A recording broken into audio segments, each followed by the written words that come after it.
Zovnačka banja, nekada hotel Mir.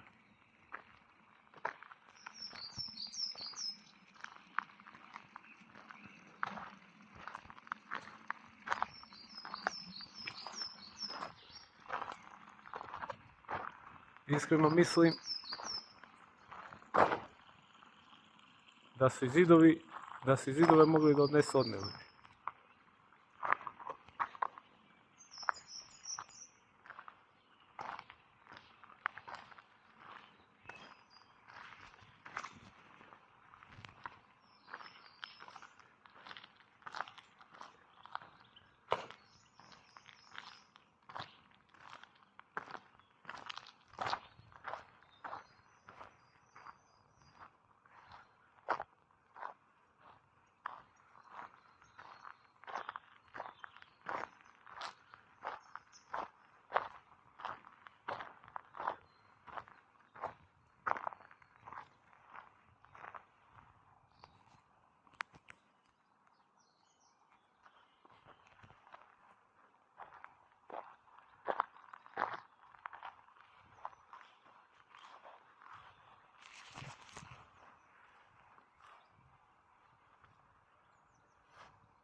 Šteta.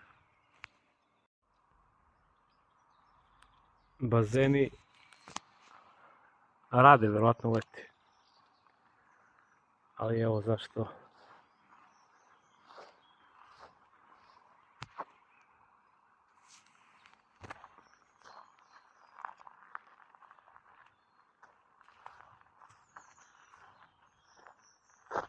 Zašto mi propadamo?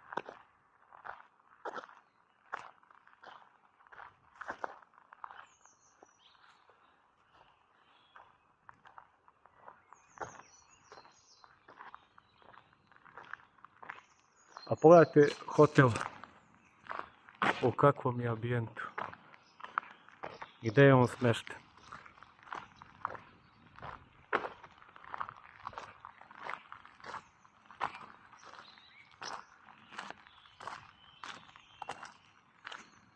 U predivnoj prirodi, ali stvarno predivnoj.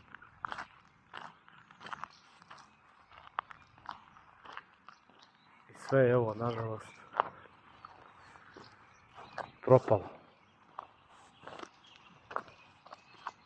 Valjda će se jednoga dana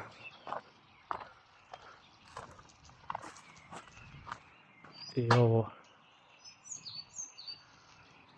dati u funkciju.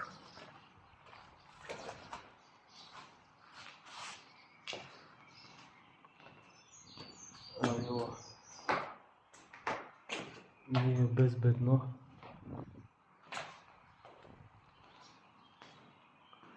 Nažalost.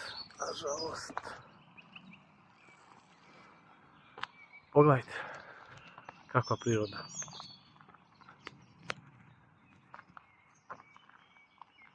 Kažu lekovita voda je ovdje, ali džaba.